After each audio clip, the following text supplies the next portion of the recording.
sore ini kita akan masuk pada satu hal yang akan menjadi masalah. Kita sudah mau membereskan diri sendiri, tapi begitu kita bertemu dengan orang, mau memanusiawikan kerohanian, menjadi berkat, kita tidak bisa lepas dari yang namanya satu kata pendek, dua suku kata. Konflik. Apa saudara?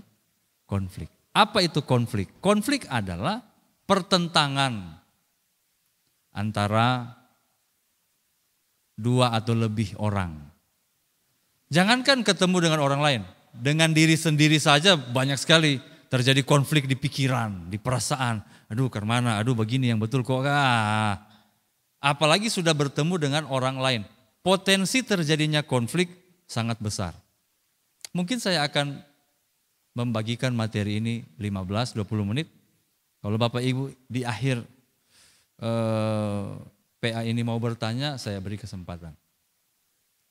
Nah, saya akan mengangkat 3 contoh konflik di Alkitab yang terjadi di kalangan hamba Tuhan besar, dan kita lihat apakah konflik itu bisa kita masuki, seperti apa yang bisa kita jalani, dan mana konflik yang harus kita hindari.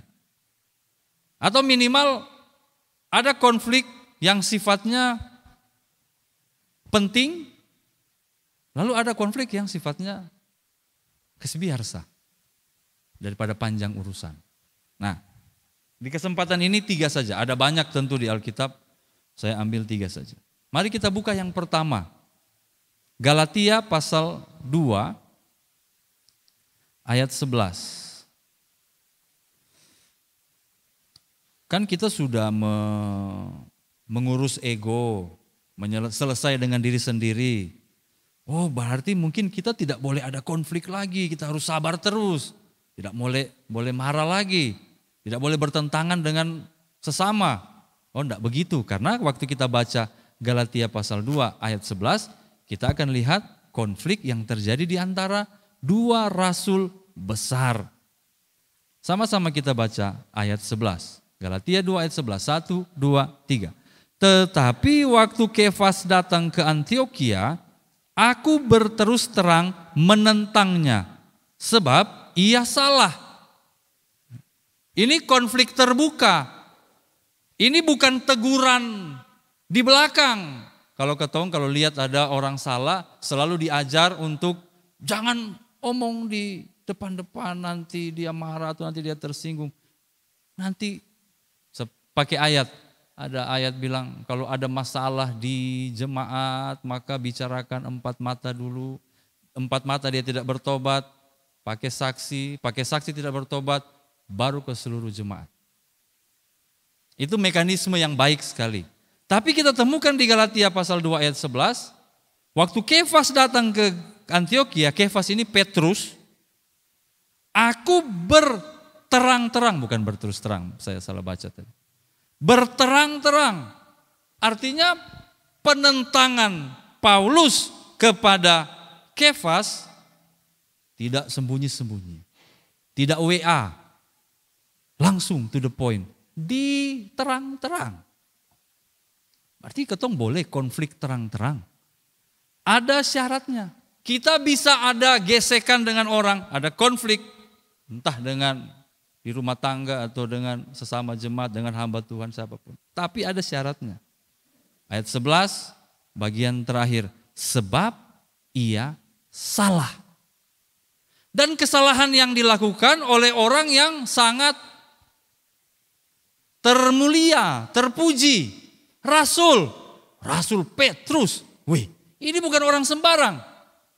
Sehingga tegurannya pun harus terang-terang.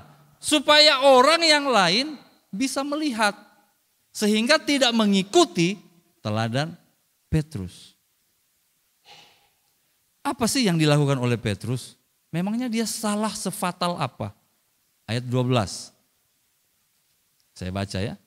Karena sebelum beberapa orang dari kalangan Yakobus datang, ia makan sehidangan dengan saudara-saudara yang tidak bersunat. Oh, jadi sebelum orang-orang Kristen dari Yerusalem datang, Kefas duduk makan bersama-sama dengan orang-orang Yunani. Yesus makan babi bakar di situ dia. Yesus ada RW mungkin. Dan ini kan haram semua.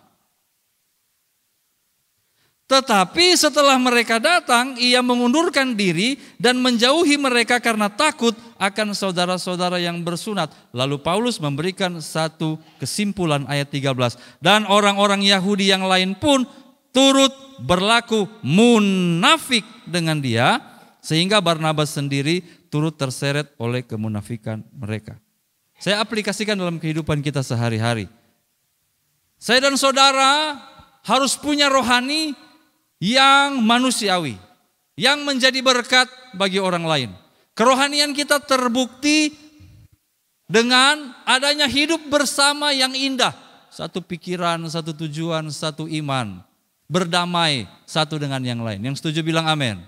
Tetapi jika ada kesalahan fatal yang memang harus ditegur, yang memang harus ada konflik berterang-terang, jangan ragu. Ini demi apa? Demi diri orang tersebut dan demi persekutuan jemaat secara umum. Karena pelakunya rasul. Aneh hari-hari ini saudara. Aneh saya temukan. Aduh beta mau omong tapi mungkin agak vulgar ya. Tapi kita sudah bahas di tingkat 1. Di tingkat 2 tadi juga kelas gabungan. Nggak tahu, nanti saya pikir-pikir. Kalau tidak boleh masuk YouTube saya minta diedit. Tapi kalau saya pikir-pikir hajar, sunnah hajar. Ada pendeta berzina. Nyata-nyata ada buktinya. Tapi entah kenapa masih ada jemaat yang ikut dia. Ini kan saya nggak habis pikir. Kayaknya tidak apa-apa masuk YouTube kan, saya tidak omong orangnya siapa. Bahkan terpilih dari jadi pimpinan gereja. Ini logika yang sudah hancur. Kita sudah ada di zaman yang kebalik. Minta maaf, saya pakai contoh dari gereja saja, karena saya di gereja. Ada hamba Tuhan terbukti mencuri, korupsi, tapi tetap didengar oleh jemaat, tetap jadi pimpinan gereja. Kan gila ini. Justru yang begini ini harus kita konflik. Dan saya dari dulu berani mengatakan kepada jemaat di mana saya melayani, kalau Anda menemukan dosa saya, protes. Jangan pribadi, umumkan. Supaya ketong nih hamba Tuhan jaga diri. Tapi kalau Bapak Ibu maklum dengan kesalahan saya, mungkin temui saya ada bikin dosa di mana. Lalu Bapak Ibu saudara-saudari maklum, Tuhan seampuni, masa ketong sonde. Tambah gila saya. Itu kan ketong sering pakai itu. Jangan menghakimi, jangan mengusik biji mata Tuhan. Itu bukan biji mata Tuhan, tumor. Perlu operasi kasih keluar. Kita harus berani melawan kesalahan. Haleluya. Baru kalau kita sudah berani, kritik pendeta sudah boleh. Siapa bilang? Kalau jemaat kritik pendeta yang tidak ada salah, ya memang babale di basong memang. Kalau dia ada tulus-tulus tuh, hanya karena tersinggung sonde dapat khotbah, mulai tanduk gembala. Tidak ada di Kalvari. Saya ambil contoh yang tidak ada di Kalvari. Kalau dia tulus-tulus, jangan macam-macam. Tapi kalau dia salah, harus ditegur. Nanti setelah itu baru kita mulai praktek ini di keluarga. Anak sayang-sayang, Jangan terlalu keras. Oh enggak boleh. Biar ketong sayang dia, kalau dia salah, tegur. Kita siap konflik. Haleluya. Ya harus ditegur. Kok salah? Bayangkan Paulus bilang, Kefas, lu munafik lu, aduh. Petrus ini kalau dia mau melawan, dia bilang, lu ini Rasul Junior, beta ada ikut Yesus 3,5 tahun, beta termasuk 3 murid utama Yesus. Siapa murid utama Yesus? Petrus, Yohanes, Yakobus, termasuk ring satunya Yesus. Tapi ternyata juga Kefas baik. Dia terima teguran Paulus dan akhirnya mereka bisa terus melayani. Kalau kita berkonflik, lalu kita temukan kita ada di posisi yang salah, maka terimalah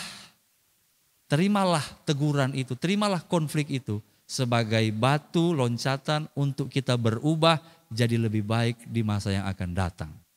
Bilang amin. Bilang kiri kanan, mari jadi lebih baik. Karena konflik ini tidak ada asap, tidak ada api, saudara. Pasti kalau ada asap, pasti ada api. Jadikan ini koreksi. Kalau ketemukan kesalahan, siap berkonflik. Yang penting salah, bukan kotong karang-karang. Kalau konflik itu merujuk salahnya kita, siap bertobat. Haleluya. Yang pertama, baru yang pertama sudah 12 menit. Yang kedua, contoh konflik yang kedua.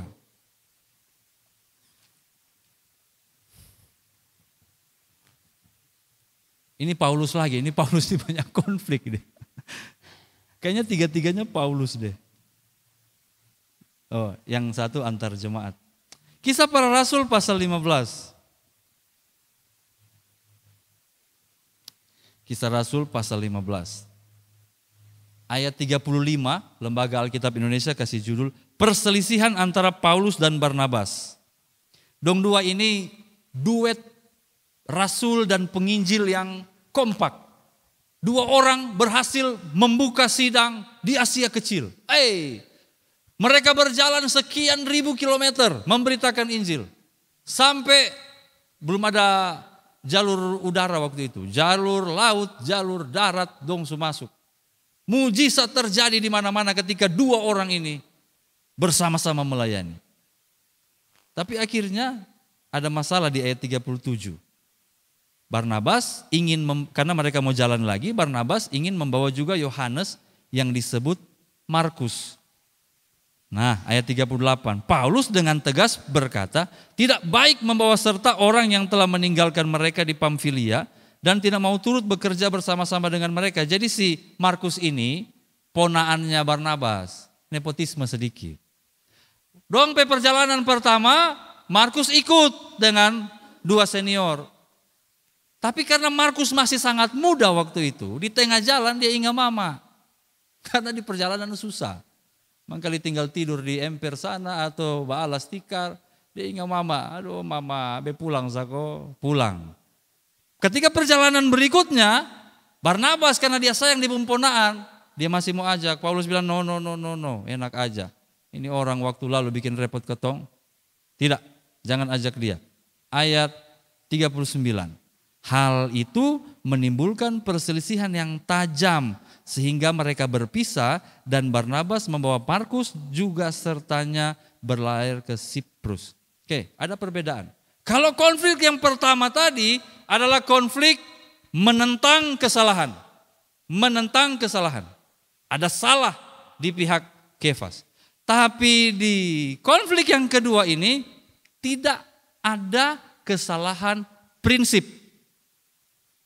Tidak ada. Paulus benar karena dia tidak mau jatuh pada kesalahan berikut. Kesalahan kedua, besok kapok bawa dia, besok mau bawa dia. Itu betul. Ketong kalau ada pengalaman sonde enak dengan seseorang, besok mau kerjasama dengan dia. Salah? Enggak salah. Tapi Barnabas juga tidak salah. Dia masih ingin memberi kesempatan kedua kepada Markus. Jadi dua-duanya tidak salah. Maka yang terjadi adalah perselisihan yang tajam sehingga mereka berpisah. Ini yang saya sebut dengan konflik yang memisahkan. Tidak ada benar salah di situ, tapi memang sonde bacocok lagi. Oh bisa kita begitu? Bisa saudara. Nah ini buktinya ada. Bisa. Tapi kita harus tahu konteks dari perselisihan atau konflik tersebut. Kalau ikatan persatuan kita adalah ikatan yang tidak boleh dipisahkan, contoh suami dan istri, itu firman Tuhan bilang, Yesus sendiri bilang, kehendak Allah bukan untuk perceraian. Orang-orang Yahudi bilang, terus kenapa bisa ada perceraian? Musa bisa kasih surat cerai. Apa Yesus jawab? Karena kekerasan hatimu. Jadi ada hubungan-hubungan yang memang tidak boleh terpisah. Sealot apapun konfliknya. Tapi ada hubungan-hubungan yang mau ke mana? Bukan benci. Aduh awas. Jangan sampai ada sakit hati, kebencian, kekecewaan. Bukan itu. Tapi memang sudah tidak bisa seiring sejalan lagi. Karena perbedaan cara berpikir. Mungkin solusinya sudah paling benar adalah mereka harus berpisah. Entah itu pertemanan, entah itu bisnis. Jadi saya mau bilang di konflik yang kedua ini, jangan kita memikul beban yang tidak perlu. Misalnya begini, aduh kayaknya beta su berdosa deh. Susonde kerja sama dengan dia le. Padahal kan firman Tuhan bilang kita harus hidup dalam kasih. Aduh kayaknya beta salah. Enggak apa-apa. Kalau memang persatuan kita dengan dia sudah tidak, apa istilah itu? Tidak produktif lagi. Sudah tidak produktif. Kau mau ke mana? Saya ingat baru beberapa hari lalu ada ngobrol dengan siapa kok. Siapa? Tentang dia tidak sama-sama dengan satu orang. Lalu dia kasih alasan. Lalu dia omong di beta. Bukan suami istri, bukan. Kak Yuli ternyata. Dia omong, dia cerita. Dia bilang, ya sudah, kalau memang sudah tidak bercocokan. Bukan pacarnya ya. Bukan. Lewat itu masa-masa Kak Yuli. Soal pekerjaan, sudah. Kalau memang tidak bercocokan. Kalau saya tarik lebih jauh, mungkin banyak yang tersinggung, gak apa-apa lah. Soal persekutuan gereja. Banyak orang yang merasa berdosa, misalnya meninggalkan satu komunitas, lalu aduh beta ini salah. Jadi akhirnya tetap bertahan di komunitas tersebut, padahal keadaan dia di komunitas itu sudah tidak produktif.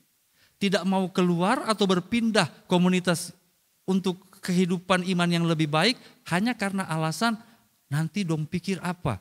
Ini salah, konflik. Enggak. Bukan mana. Manusia itu ada dia pun cocok-cocokkan. Dan kalau memang sudah tidak ada jalan keluar dan solusinya harus perpisahan, tidak ada yang salah di situ. Kecuali suami istri tadi ya, anak orang tua. Bapak bukan bapak lah, salah. Tidak ada bekas bapak. Kita sudah dengar firman tadi di PA, bahwa keton dua hubungan ini susun cocok le. Setelah 20 tahun pernikahan kurang asam. Bukan itu. Tapi bisa diterapkan di bisnis, di pertemanan. Kok tidak produktif? Mau bilang apa? Tapi ada satu fakta menarik. Dong pisah nih. Pisah. Barnabas jalan sendiri, Paulus jalan sendiri. Saya berani bilang bahwa justru perpisahan mereka melebarkan kerajaan Allah karena akhirnya Paulus berkembang sendiri pelayanannya, Barnabas berkembang sendiri pelayanannya. Tapi ini yang menarik. Beberapa tahun kemudian si Markus tadi yang Paulus jengkel, dia tidak ikut dan dia om. Tiba-tiba dia datang, dia pilih Paulus. Dan dia menjadi teman Paulus ketika Paulus di penjara. Dan akhirnya Markus justru menjadi murid Paulus dan bersama Pauluslah, waktu bersama Paulus di penjara lah, Markus menulis Injil Markus. Apa yang kita bisa tarik di sini? Ternyata Paulus waktu dia jengkel Markus tidak personal. Beda dengan ketong. Ketong kalau jengkel orang memang besut tanda di muka. Besut mulia le sampai dunia kiamat. Terus kalau dua-dua masuk surga, son mau kuliah? Betanya.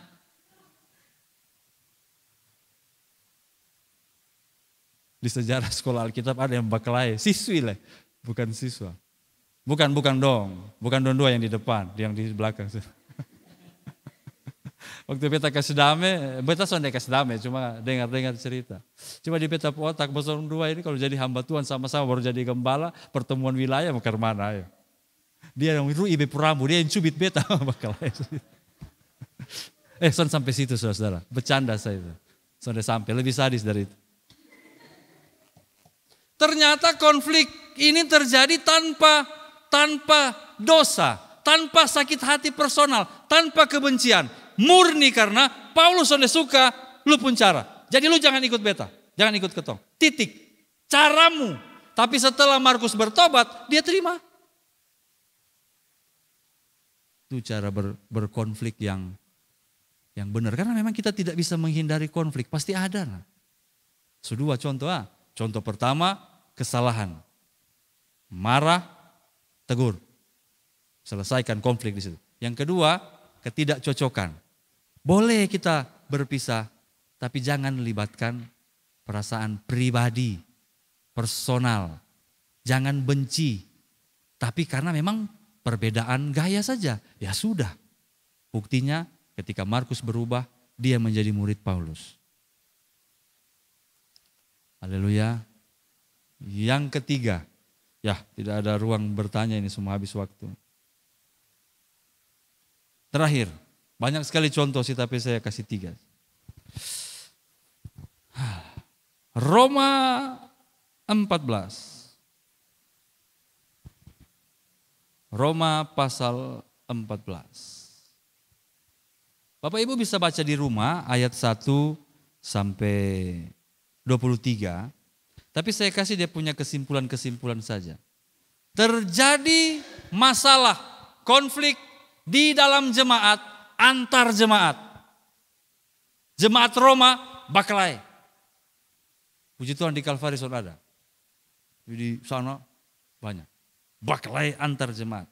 Yang satu bilang begini, ketong itu sudah ditebus oleh darah Yesus. Jadi makan bebas, makan daging, makan sayur, makan semua. Karena oleh darah Yesus kita sudah ditebus. Bebas untuk makan apa saja. Tapi awas, terlalu banyak gula, diabetes. Kelompok yang satu bilang, jangan. Jangan makan, khususnya jangan makan daging.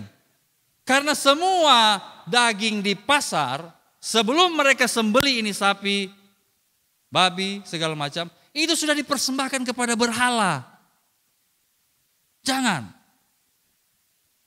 Akhirnya muncul konflik antara dua kelompok ini. Yang satu sok kuat, sudah apa-apa, ketong kan sok kuat dalam nama Yesus. Yang satu sok rohani, soalnya boleh, itu haram. Berarti ketong sementara makan daging persembahan berhala. Konflik, bamara antara dua kubu ini. Apa yang disampaikan oleh Paulus lagi ya, untuk menyelesaikan konflik model begini. Dengar baik-baik. Ayat 1. Sudah lihat? Roma 14 ayat 1. Terimalah orang yang lemah imannya tanpa mempercakapkan pendapatnya. Jadi bagi Paulus, konflik yang model begini tidak penting. Iya sudah. Tapi dong bilang begini, itu kan salah. Sedang sudu. Ada hal yang lebih penting daripada ini barang. Bosong pi debat ini. Tidak ada pentingnya sama sekali. Ayat 2. Yang seorang yakin bahwa ia boleh makan segala jenis makanan. Tetapi orang yang lemah imannya hanya makan sayur-sayuran saja karena dia pikir daging-daging di pasar sudah dipersembahkan kepada berhala. Sudah kasih biar aja, itu tidak penting. Ayat 3. Siapa yang makan janganlah menghina orang yang tidak makan. Dan siapa yang tidak makan janganlah menghakimi orang yang makan, sebab Allah telah menerima orang itu. Minta maaf. Tapi cukup banyak konflik antar jemaat, bahkan antar hamba Tuhan, yang ketika sampai di saya teropong pakai firman Tuhan, saya temukan ini sebenarnya bukan masalah, tapi dijadikan masalah. Atau masalah kecil yang dibesar-besarkan. Beta paling jengkel kalau, ya saya kan tidak mengurus apa-apa secara praktis gereja, saya tidak urus. Tapi kalau saya lagi ngurus gereja, saya tidak akan terima kalau ada jemaat berkelahi karena seragam. Beta bisa mengamuk hebat itu. Tagal itu mau pakai yang polkadot atau yang kembang-kembang, baru ada 2 mamtua baku jengkel. Itu akan lihat bepun tanduk tuh. Ketong mau ijo mah, itu ibu sana tuh dia paksa dia pun kuning nih. Ini kan masalah yang tidak perlu diurus. Tidak ada masalah di situ. Kasih dia pun kuning. Tambah dengan merah, putih, hijau, kelabu, jadi pelangi. Terserah dia sudah. Saya ulang, ada konflik yang bukan konflik. Tapi kita bikin jadi konflik. Karena kita rempong. Tahu rempong? Repot. Suka urus tuh hal-hal kecil. Paulus bilang, terima masuk dong, mau makan terserah dong. Dong mau makan ya terserah dong. Haleluya. Haleluya. Ada satu prinsip menutup ini pembahasan. Yang penting tidak menjadi batu sandungan. Nah, itu dia punya prinsip. Jadi misalnya ini hal kecil, ini bukan konflik. Tapi kemudian menjadi batu sandungan, baru ketong larang. Contoh yang tadi kuning dengan apa tadi? Dengan hijau tadi. Kalau dia cuma kuning hijau, kasih biar pi. Tapi begitu dia bilang, ketong pung kuning itu rok harus sampai sini. Itu bisa jadi batu sandungan. Stop.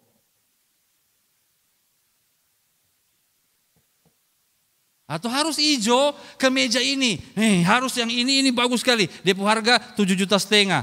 Batu sandungan berat itu. Itu bukan cuma batu sandungan. Batu, gunung batu. Ekonomi ada susah begini baru mau beli baju 7,5 juta. Lu beli sendiri sana. Tapi kalau itu hanya hal yang sepele. Tidak usah dibesarkan. Haleluya. Terjadi loh, jangan salah. Banyak rumah tangga bubar tuh hanya karena persoalan sepele. Banyak konflik di keluarga hanya karena persoalan sepele.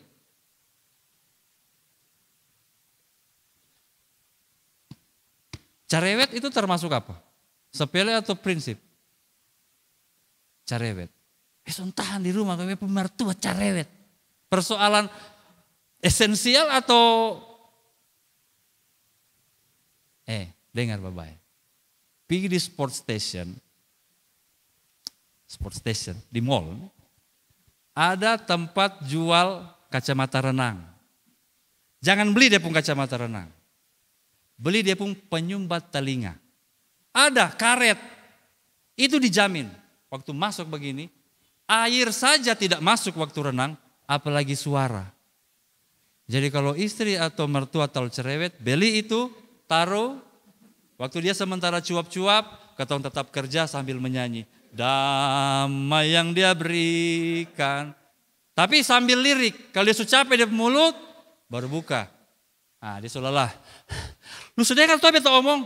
Sudah mama sayang. Biasanya yang cerewet kalau dia omong di atas 10 menit, dia puas itu. Dia pun marah hilang. Haleluya. Mari kita mulai pisahkan. Ada konflik yang perlu. Karena kesalahan, kita siap konflik. Ada konflik yang akan memisahkan kita. Apa boleh buat? Tapi ada konflik yang tidak perlu, tidak penting. Yang harusnya kita biarkan saja. Supaya kedamaian, satu hati, satu jiwa, satu tujuan, kerohanian kita manusiawi dan menjadi berkat. Amin.